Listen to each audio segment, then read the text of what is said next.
UAS, extensión Mazatlán. Hoy vamos a hablar acerca de cáncer de ovario, dentro de lo que es el curso de Oncología 2020 de la UAS, a cargo del doctor Félix Santiago Gómez y la doctora Eunice García Álvarez. Cada mujer tiene dos ovarios que se encuentran a cada lado del útero.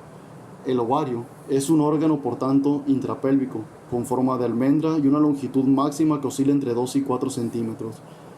Los ovarios desempeñan dos funciones importantes que son la producción del gameto femenino, que es el ovocito.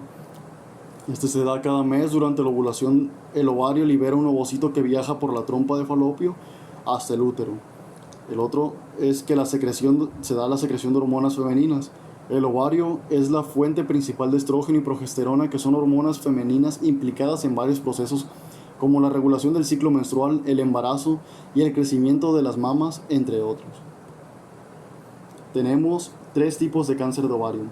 El carcinoma epitelial representa el 85 al 90% de los cánceres de ovario y será del que hablemos más adelante. Tumores de células germinales, estos son muy infrecuentes. Los tumores del estroma son aún más infrecuentes todavía. El cáncer epitelial es la principal causa de mortalidad por cáncer ginecológico. Esto debido, como veremos más adelante, a que la mayoría de pacientes, entre el 70 y 80%, se diagnostican en una etapa avanzada de la enfermedad. Globalmente representa el 3% de tumores en la mujer y es la cuarta causa de muerte por cáncer en mujeres tras el cáncer de pulmón, mama y colon. La elevada mortalidad del cáncer de ovario se explica por dos razones. Uno, la ausencia de síntomas específicos al inicio, lo que motiva que la mayoría de los pacientes se presenten con enfermedad diseminada al diagnóstico. Y segundo, la ausencia de métodos de detección precoz que sean eficaces y estén validados. Existen diferencias geográficas en la incidencia de esta enfermedad, siendo más frecuente en países industrializados. En cuanto a la edad de presentación, el cáncer de ovario es una enfermedad más frecuente en mujeres postmenopáusicas, con una máxima incidencia entre los 50 y 75 años de edad, teniendo como edad media alrededor de los 63 años. La causa de cáncer de ovario continúa sin conocerse.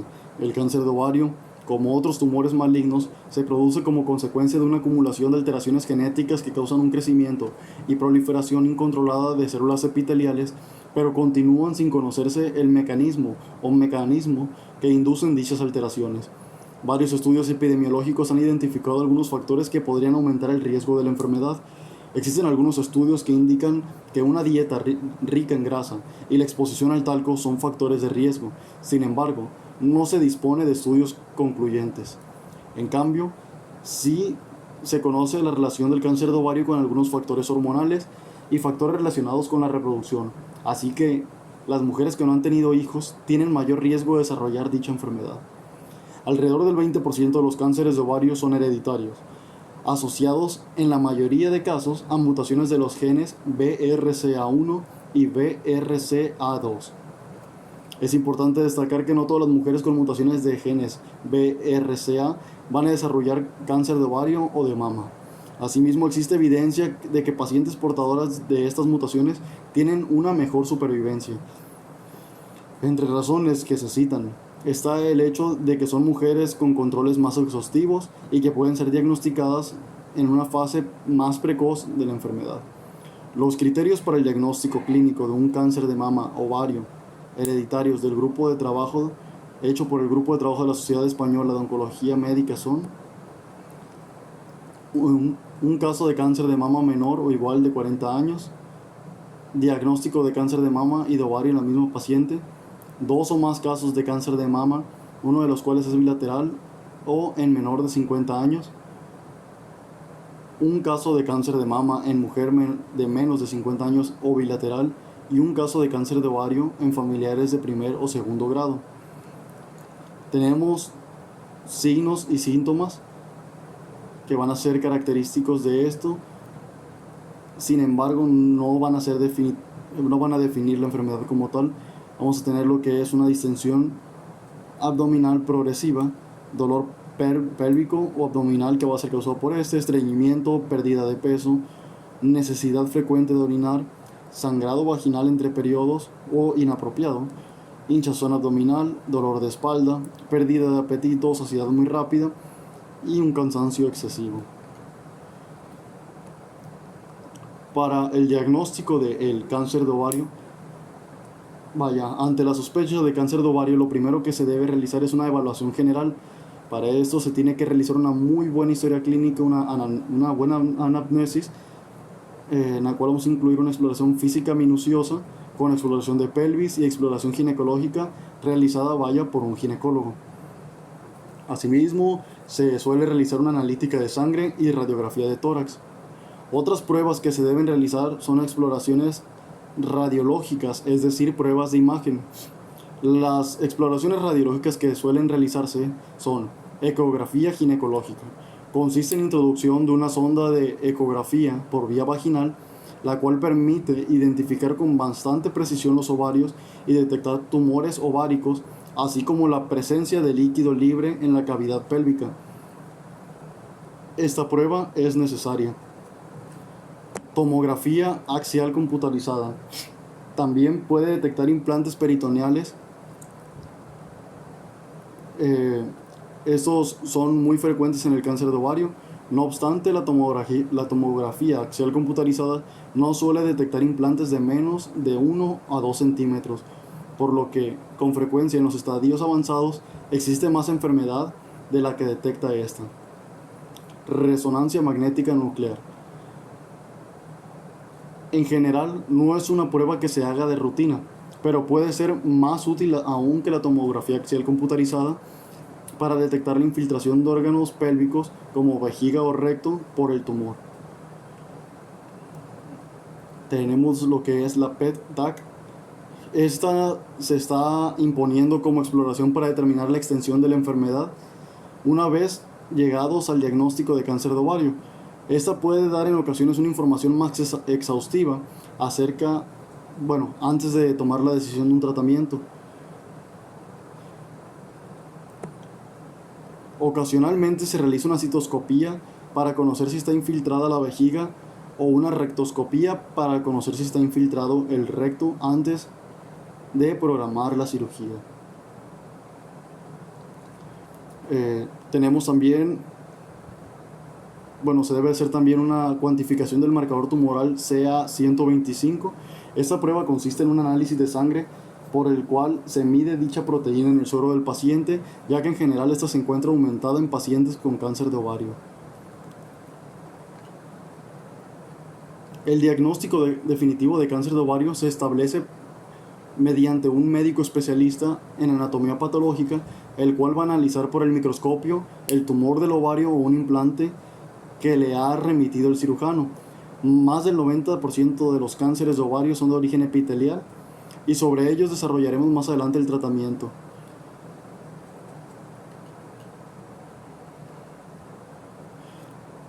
Primera cirugía del cáncer de ovario: laparotomía diagnóstica y estadificación. Ante la sospecha clínica de cáncer de ovario, la primera maniobra diagnóstica y terapéutica debe consistir en una laparotomía con fines diagnósticos. Esta nos va a servir para estadificar y establecer la terapéutica. Sin embargo, en ocasiones puede ser recomendable una laparoscopía previa para determinar si la cirugía recomendada es posible antes de permitir una biopsia apropiada.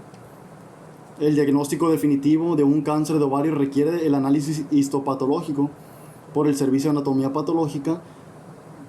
Además, a diferencia de otros tumores, la estadificación del cáncer de ovario es quirúrgica, pues es precisa la visualización directa de toda la cavidad abdominal.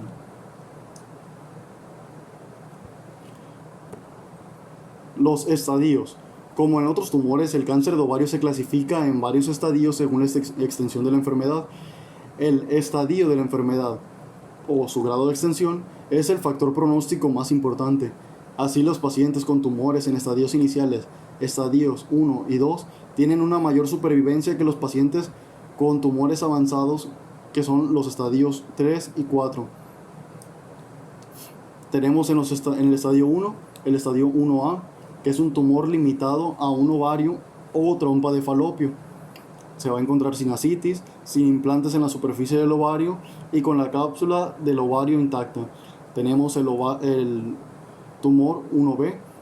Ese es un tumor limitado a ambos ovarios o trompas sin ascitis, sin implantes en la superficie del ovario y con la cápsula del ovario intacta. El 1C es un tumor limitado a uno o ambos ovarios o trompas con algunos de los siguientes: diseminación quirúrgica, que es el 1C1, el 1C2, cápsula rota o con implantes en las superficies ováricas o trompas, el 1C3, que serían células neoplásicas en ascitis o lavados peritoneales. Dentro de ya una categoría 2 tendríamos un tumor que afecta a uno o ambos ovarios con extensión a órganos o estructuras del suelo pélvico, cáncer primario peritoneal. Vamos a tener la estadificación 2A, que es una extensión al útero o a las trompas de falopio. La 2B, que es una extensión a otros tejidos pélvicos. Vamos a tener también la categoría 3, que es un tumor en uno o ambos ovarios o trompas con implantes fuera de la pelvis y o en los ganglios linfáticos retroperitoneales, pélvicos o paraórticos. Ahí se muestran lo que son las categorías. La categoría 4. Y pues estas van a tener un pronóstico, dentro de una supervivencia a 5 años. El estadio 1 va a tener una probabilidad de supervivencia a 5 años del 90%, el estadio 2 de entre el 65 y 70%, y el estadio 3 y 4 del 20 a 30%. Como se muestra en la imagen inferior, se puede ver cómo en la fase 1 el cáncer está limitado al cuello del útero o al ovario. En el estadio 2, cómo se encuentra en ambos. En el estadio 3, cómo se va diseminando. Y en la fase 4, cómo se encuentra totalmente extendido a distancia. Dentro del tratamiento del cáncer de ovario consiste en una combinación de cirugía con la extirpación quirúrgica de todo tumor existente visible, seguido de quimioterapia. En el tratamiento del cáncer de ovario participa un equipo de especialistas formado principalmente por ginecólogos y cirujanos y oncólogos que van a trabajar de manera unida para poder extirpar y dar un tratamiento adecuado. Vamos a tener en los estadios iniciales como tratamiento